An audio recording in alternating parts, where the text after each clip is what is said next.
자, 13강 항상성 조절의 원리 보겠습니다. 첫 번째로 이제 그림은 호르몬 분비 조절 방식 중 하나를 표는 호르몬 디귿의 분비량에 따라 호르몬 기억과 뇌의 분비가 촉진되거나 억제되는 경우를 나타낸 것이다. A와 B에 해당하는 기호를 쓰세요. 자, 볼게요. 일단 호르몬 이제 분비 도표를 보시면은 기억은 내분비성 A를 촉진하고 A는 내분비성 B를 촉진하고 B는 뾰족기관을 촉진시키는 호르몬들을 이렇게 분비를 하죠. 그리고 이 호르몬 디귿이 지금 이 녀석과 시상하부와 내분비성 A를 억제를 하고 있어요. 자, 결과적으로 그러면 호르몬 디귿으로 인해서 시상하부와 내분비성 A는 억제를 받고 있다라는 것을 알 수가 있죠. 자, 이런 억제자가 감소했을 때는 이 시상하부와 내분비성 A가 상대적으로 활성화되는 것을 알 수가 있죠. 그리고 얘네가 과다해진다, 많아진다는 얘기는 당연하겠지만 억제하는 애들이 많아지다 보니까 이 녀석들의 기능도 이제 감소하게 되겠죠. 위의 호르몬 분비 조절 과정은 양성 피드백, 음성 피드백, 기량작용 중 어떤 방식을 따르고 있는가? 바로 음성 피드백을 따르고 있죠. 자, 기량작용이라고 할 수는 없습니다. 기량작용의 정의 자체가 동일한 기관에 서로 다른 이제 조절 물질이 서로 반대되는 작용을 하는 거예요. 근데 이것은 일단 그런 건 아니죠. 호르몬 디귿이 시상하부와 내분비성의 감소를 하는데 다른 어떤 호르몬이 시상하부와 내분비성을 디귿과 반대되게 증가하는 패턴을 보이고 있지 않기 때문에 기량작용은 아니고요. 또한 양성 피드백이냐? 양성 피드백이라고 한다면 호르몬 디귿이 자신을 분비하는 이 시상하부와 내분비샘을 촉진시키는 방향으로 가야 됩니다. 자, 그런데 이런 오해를 할 수가 있어요. 디귿의 양이 부족해지면 시상하부와 내분비성 A가 상대적으로 활성화되기 때문에 양성 피드백이라고 볼 수 있지 않는가라고 할 수도 있는데 그럴 수는 없습니다. 왜냐하면 호르몬 디귿 자체가 시상하부와 내분비성 A를 촉진하는 방향으로 하진 않아요. 억제하고 있잖아요. 시상하부와 내분비성 A가 상대적으로 이쪽 과정에서 플러스가 되는 거는 억제자가 줄어들었기 때문이에요. 억제한 애가 없어졌기 때문에 상대적으로 활성화가 되는 거지, 호르몬 디귿이 시상하부와 내분비성 A를 촉진하는 방향으로 그 조절 방향이 전환되는 건 아니기 때문에 양성 피드백도 아닙니다. 자, 판단 이유를 무엇인가 라고 한다면은, 자, 호르몬 디귿이 자신의 분비를 담당할 수 있는, 아이고 죄송해요,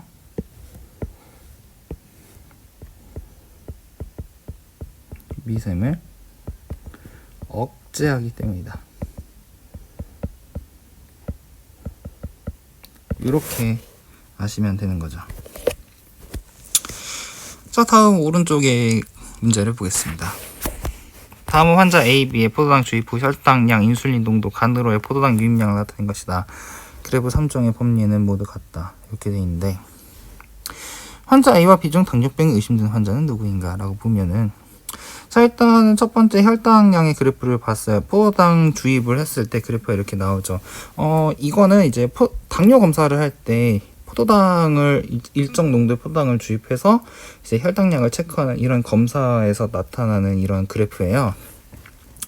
대개 한 요 정도 라인 이상이 몇 시간, 포도당 주입 후 요 정도 라인이 한 몇 시간 지속되면은 그거를 당뇨라고 판정을 합니다.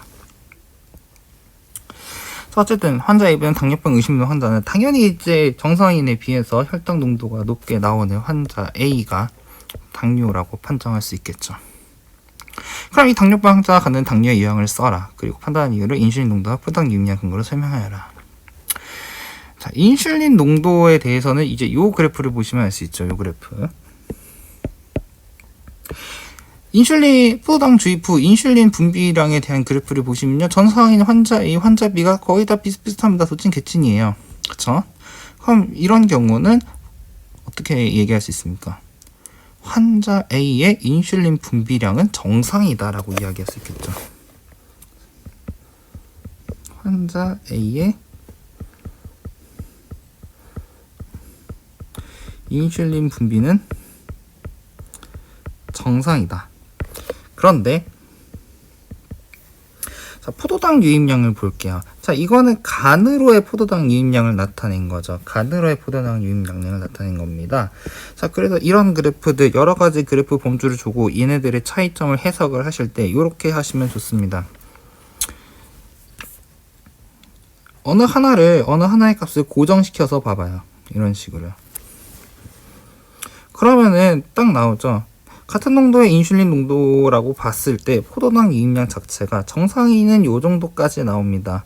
하지만 이제 환자 A 같은 경우는 포도당 유입량이 여길 찍고 있어요. 같은 인슐린 농도에 비해서 말이죠. 자, 그럼 여기서 우리가 내릴 수 있는 결론은 뭡니까? 정상인에 비해서 간으로의 포도당 유입량이 현저하게 떨어진다는 것을 알 수가 있죠. 즉 환자의 인슐린 분비량은 정상이다. 그렇지만 이제 인슐린에 의한 포도당 유입량이 정상인에 비해 낮다. 이렇게 판단할 수 있죠. 실제로 인슐린이 이제 간이나 이런 근육이나 이런 곳에 인슐린 수용체에 인슐린이 닿으면 이 인슐린 수용체가 세포에 신호를 보냅니다. 이제 혈당을 이제 세포로 끌어들여서 혈당량을 낮추게 신호를 보내게 돼요. 그러면 이제 포도당 수송체가 이제 세포막에 많이 밀집을 하게 되고 그 포도당 수송체들이 이제 포도당을 세포 안쪽으로 끌어들여서 혈관에 있는 혈당량을 낮추는 이런 기작을 보이는데 포도당 인슐린 농도, 인슐린에 의한 포도당 유입량이 낮아졌다? 이 얘기는 뭡니까? 곧 인슐린 수용체에 이상이 생겼다는 이야기겠죠. 인슐린 수용체에 이상이 생겼으니까 우리는 무슨 당뇨라고 판단할 수 있다? 2형 당뇨다라고 판단할 수 있다.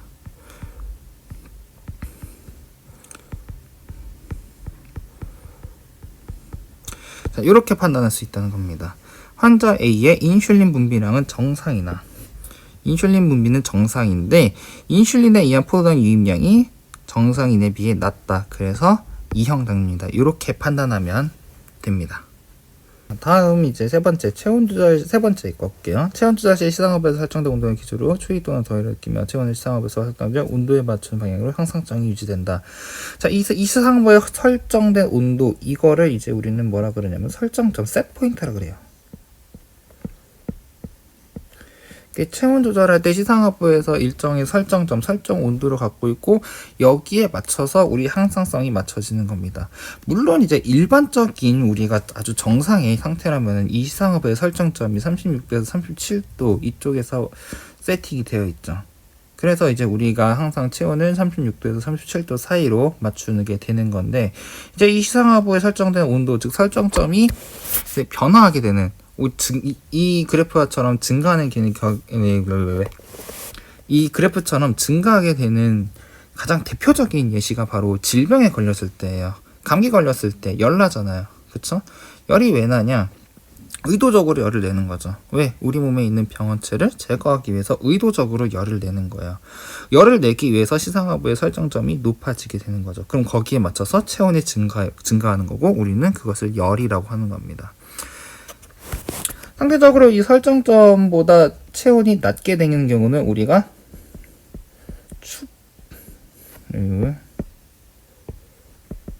춥다. 왜 이래? 글씨를 이상하게 쓰네요. 참. 브로카가 고장났나 봅니다. 자, 어쨌든 이제 이렇게 시상하부에 설정된 온도보다 체온이 낮은 경우는 우리는 춥다라고 느끼는 거고요.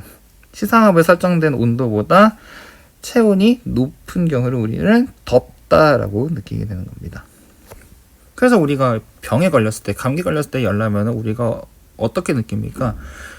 분명히 열은 나고 땀은 나고 있는데 우리가 춥다라고 느끼게 되는 거잖아요. 그게 바로 이런 경우에 해당한다는 거죠. 자, 그럼 이제 아래 문제를 보겠습니다. 구간 1에서 열 발생량과 열 방출량이 각각 어떻게 변화하는가? 구간 1 같은 경우는 체온이 증가하고 있어요. 그쵸? 그러면은 열 발생량은 증가해야겠고요. 그래서 체온을 높여야 되고 열 방출량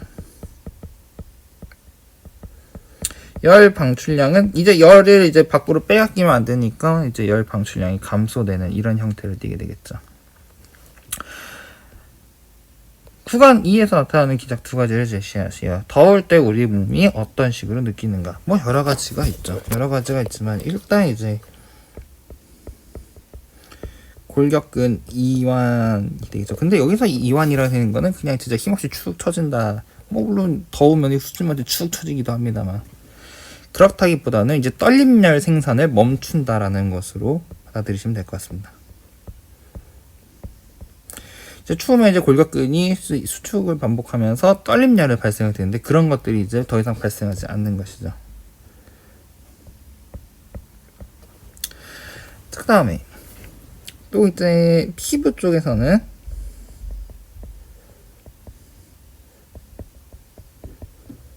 모세혈관이 굉장히 밀집되어 있는데 피부 모세혈관이 이제 이완하게 됩니다. 확장된다는 것이죠. 모세혈관이 확장됨으로써 그쪽으로 혈류량이 증가하게 되겠죠. 혈류량이라고 한다면은 이제 피의 흐름을 이야기를 하는 거죠. 혈류량이 증가를 하게 되면은 피부 쪽에 피가 몰려져. 피에는 굉장히 많은 열을 갖고 있어요. 따라서 피부 쪽에 피가 몰리면은 그 열이 밖으로 발산이 되게 됩니다. 즉 열 방출량이 증가하게 되겠죠. 열 방출량이. 그래서 우리가 더워지면 얼굴이 벌게지는 게 바로 이런 이유 때문이죠. 또한 이제 털세운근, 이제 흔히 잇모근이라고 부르는 애들인데 털세운근도 이완을 합니다. 그래서 이제 털이 눕게 되는 거고 이 역시 열 방출량을 증가할 수가 있습니다. 털세운근이 수축하면은 털이 빳빳하게 서요. 우리가 놀랄 때나 추울 때 털이 뼈쩍 선다고 이제 저기 소름이 돋는다고 하잖아요. 이제 이런 것들이 이제 털세운근이 이제 수축하기 때문인데 이러한 경우에는 털이 이렇게 빳빳하게 서면서 이제 공기층을 만듭니다. 일종의 이제 열이 못 빠져나가도록 배리어를 친다라고 생각하시면 될 것 같아요. 그래서 더운 때는 오히려 이런 것들이 이완되면서 이런 공기층을 없애서 열 방출량을 증가시키도록 해야겠죠. 그 다음에 이제 체내 물질 대사가 억제됩니다. 물질 대사를 억제한다는 얘기는 즉 ATP를 소모하는 일련의 반응들이 억제된다는 얘기입니다. ATP를 소모하면은 이거는 일종의 ATP를 쓴다. ATP를 분해해서 ADP로 전환된다라는 얘기는 일종의 이화작용이잖아요. 이제 인산기가 떨어져 나가는 거니까요. 이런 경우에 인산기가 떨어져 나가는 이런 이화작용엔 필연적으로 발열이 날 수밖에 없습니다. 이거는 이제 저기 앞에서 물질대사 할 때 그 작년에 뭐 계속 얘기를 했던 겁니다. 이런 체내 물질대사 억제됨으로써 자연스럽게 열 발생량이 감소하게 되겠죠. 또한 이제 비슷하게 심장 박동이 억제가 되게 됩니다. 심장도 이제 빨리 뛰면은 그만큼 빨리 뛸 때 이제 에너지를 소비하기 때문에 그만큼 ATP를 쓴다는 얘기잖아요. 그런 얘기는 열 발생량이 증가한다는 얘기인데 더울 때는 굳이 그럴 필요가 없죠. 열 발생을 줄여야 되니까요. 그래서 이런 일련의 반응들이 이렇게 나타난다. 이런 식으로 이해하시면 될 것 같습니다. 자, 이제 마지막 삼투압 문제를 보겠습니다. 어떤 정상 동물에게 다르게 물을 섭취시키고 일정 시간이 지난 후 물질 X를 혈관에 투여한다라고 되어 있습니다. 자, 일단 이 그래프부터 보면은 이 그래프가 알려주는 것은 바로 오줌 생성량이에요. 그쵸? 이 그래프에서 주어지는 건 뭐라고요? 오줌 생성량이라고요. 자, 일단 이런 판단을 하셔야 됩니다. 오줌 생성량이 증가할 때 어떤 일이 벌어지느냐? 오줌 생성량이 증가했다. 자, 오줌이라는 거는 콩팥에서 거를 거 다 거르고 이제 재흡수할 거 싹 재흡수하고 이제 최종적으로 우리 몸에서 배설되는 것을 이야기를 하죠. 그쵸? 그리고 이 오줌을 구성하는 가장 많이 구성하는 건 당연히 물일 거 아니에요. 그쵸? 즉 오줌 생성량에 가장 큰 영향을 주는 것은 수분량이에요. 그 중에서도 수분 재흡수량이 바로 오줌 생성량에 직접적인 영향을 미치게 됩니다. 오줌 생성량이 많아졌다는 얘기는 바로 콩팥에서의 수분 제흡수가 덜 일어났다라고 보시면 되겠죠. 수분 제흡수가 안 일어났으니까 이제 이제 물을 그만큼 우리가 덜 회수해 갔으니까 오줌으로 물이 많이 빠져나간다라는 거죠. 그럼 이러한 수분 제흡수를 감소시키려면 우리 몸이 어떻게 해야 되겠습니까? 우리 몸은 항상 일정한 삼투 농도, 일정한 삼투압을 유지해야지 되는 건데, 수분 제흡수가 낮아졌다는 얘기는 우리 몸이 더 이상 물을 필요로 하지 않는다라는 거죠. 그러니까 많이 빼내려고 하는 것이죠. 이해가시죠? 이렇게 수분 제흡수량이 감소됐다라고 하는 얘기는 우리 몸의 농도가 많이 낮아져 있다. 농도가 낮아져 있다. 삼투압이 낮아져 있다라고 하는 거죠. 즉 우리 몸의 삼투압이 낮아져 있다라는 이야기입니다. 그 중에서도 우리 몸에서 아무래도 수분이라는 거를 가장 많이 갖고 있는 어떤 조직이나 기관이라고 한다면 이제 혈액이 되겠어요. 혈액이 대부분 이제 액체 성분으로 이루어져 있으니까요. 물론 다른 어떤 곳은 세포가 물론 대부분 다 물로 채워져 있긴 합니다만, 그래도 우리 몸에서 어떤 흐르는 액체의 흐름, 이런 것들을 가장 크게 대변하는 게 바로 혈액이죠. 그래서 우리는 이제 삼투압을 이야기를 할 때 혈장 삼투압, 혈액 내의 삼투압을 이걸 가지고서 많이 이야기를 하게 됩니다.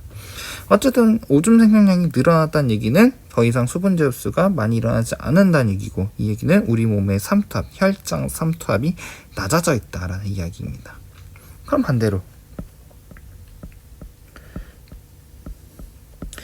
오줌 생성량이 감소할 때는 언제입니까? 바로 수분 제흡수가 많이 일어난다는 이야기겠죠. 수분 제흡수가 많이 일어난다? 어떻게 생각하면 된다? 바로 우리 몸의 농도가 많이 높아져 있다. 혈장 삼투압이 증가되어 있다. 이런 이야기겠죠. 그쵸? 자, 1번부터 볼게요. T1, T2 중 혈장 삼투압이 높은 곳은 어디인가? T1은 여기고요. T2는 여기입니다. 자, T2에서는 오줌 생성량이 증가해 있고요. T1에서는 오줌 생성량이 감소해 있어요. 자, 오줌 생성량이 감소한다는 얘기는 바로 혈장 삼투압이 증가되어 있다. 오줌 생성량이 늘어난다. 혈장 삼투압이 감소되어 있다. T1, T2 중 혈장 삼투압이 높은 것은 바로 T1이 되겠습니다. 자, 다음 두 번째. 물질 X가 NaCl 용액이라면 투여한 NaCl 용액은 체액의 농도에 비해서 어떤 특징이 보이는가? 자, 여기에 X를 투여했는데 이 X가 만약에 NaCl 용액이래요. 체액의 농도와 비교해서 농도가 높냐, 같냐, 낮냐, 요거를 따지라는 건데, 자, X를 투여했더니 오줌 생산량이 쫙 감소했습니다. 이 얘기는 뭡니까? X를 투여했더니 우리 몸이 짜지기 때문에 수분 제흡수를 많이 했다라는 이야기 아니겠습니까? 그렇죠? 자, 오줌 생성량이 줄었다. 수분 제흡수를 많이 해야 된다. 수분 제흡수를 많이 할 때는 언제다? 혈장 삼투압이 높아진 상태다. 우리 몸이 짜졌다는 거죠. 농도가 높아졌다는 얘기입니다. 그럼 이 NaCl 용액은 이제 체액의 농도보다 높은 특성을 보이겠죠. 체액의 농도보다 높다. 이것을 우리는 이제 작년에 했습니다. 기억이 나실지 모르겠는데 이거를 고장액이라고 부르죠. 그래서 이제 고장성 NaCl 용액이다. 이렇게 표현하기도 합니다. 체액보다 농도가 높다라는 의미겠죠. 자, 3번에 물질 X가 뇌하수체 후엽에서 분비되는 호르몬이라면, 자, 이제 물질 X가 호르몬이라고 했을 때를 봅시다. 물질 X가 뇌하수체 후엽에서 분비된대요. 뇌하수체 후엽에서 분비되는 호르몬 중에서 삼투압 조절과 관련된 애는 바로 ADH, 항이뇨 호르몬이겠죠. 바소프레신이라고도 부르는 녀석이에요. 항이뇨 호르몬, 말 때 그대로 이뇨, 오줌을 배설한다는 얘기겠죠. 이거를 막는다고요. 오줌이 나오는 것을 막는 호르몬이란 뜻이에요. 즉, ADH 같은 경우는 어떻게 한다? 콩팥에서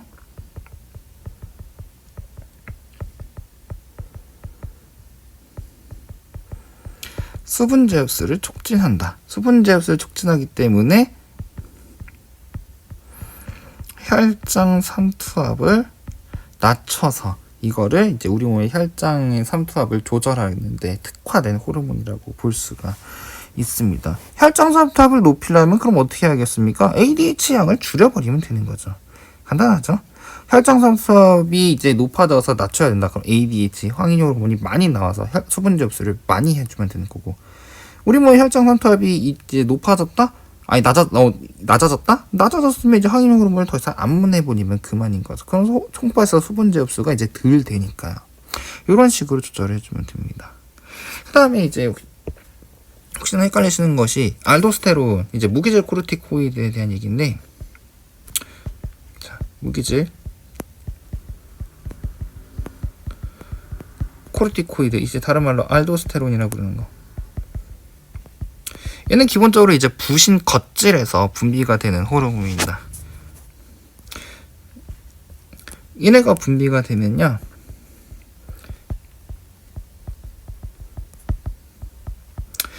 Na 플러스 제흡수를 촉진하게 돼요. 나트륨 제흡수를 촉진을 합니다. 콩팥에서요. 근데 나트륨 제흡수를 촉진할 때 이때 어쩔 수 없이 물이 같이 제흡수가 될 수밖에 없어요. 플러스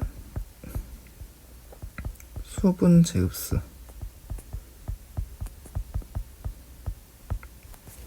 수분 제흡수가 일어날 수밖에 없습니다. 자, 왜 그러냐? 나트륨이 우리 몸에 들어온다면은 이제 혈장 삼투압이 높아진다는 얘기죠. 혈장 삼투압이 높아지면 어떻게 된다고요? 수분 제흡수량이 증가한다고요. 이건 어쩔 수 없습니다. 이건 당연히 일어나는 얘기예요. 나트륨 제흡수가 촉진되면서 수분 제흡수가 같이 일어나기 때문에, 자, 그럼 이 경우에는 이 알도스테론, 무기질 코르티코이드가 혈장 삼투압을 조절할 수 있다라고 얘기할 수 있을까요? 조금 애매하시죠? 그쵸? 만약에 얘가 삼투압을 조절한다라고 한다면, 그러면 나트륨만 제흡수를 딱 해줄 수 있게 하면 좋은데, 나트륨 제흡수를 촉진하면 어쩔 수 없이 수분 제흡수가 일어날 수밖에 없다니까요. 그러면은 이건 삼투압 조절에 크게, 물론 영향을 미치긴 하겠죠. 하지만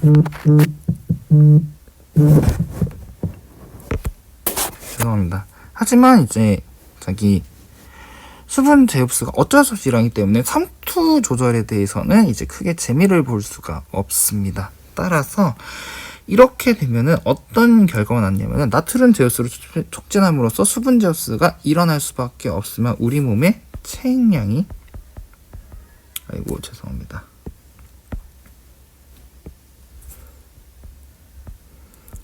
증가할 수밖에 없습니다. 즉 체액량이 증가한다는 얘기는 혈액량이 증가한다. 이제 혈관이나 이런 것들은, 혈관의 이런 통로 면적이나 이런 것들은 한정되어 있는데 혈액량이 증가한다.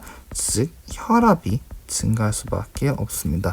즉 알도스테론, 무기질 코르티코이드 같은 경우는 어디에 특화가 되어 있냐면 이렇게 체액량 그리고 혈압 조절에 특화된 녀석이라고 볼 수가 있어요. 삼투압에 영향을 줄 수는 있습니다. 하지만 이거를 삼투압을 조절할 수 있는다고 보기는 어려워요. 나트륨 제흡수를 촉진해서 수분 제흡수가 어쩔 수 없이 같이 일어날 수밖에 없기 때문이에요. 그래서 무기질 코르티코이드 알도스테론은 이제 삼투압 조절이라기보다는 이런 체액량과 혈압 조절에 좀 특화된 녀석이다. 이렇게 이해하시면 될 것 같습니다. 자, 여기까지 해서 이제 호르몬과 관련된 이야기를 모두 마쳐보도록 하겠습니다. 여기까지 듣느라 고생하셨습니다.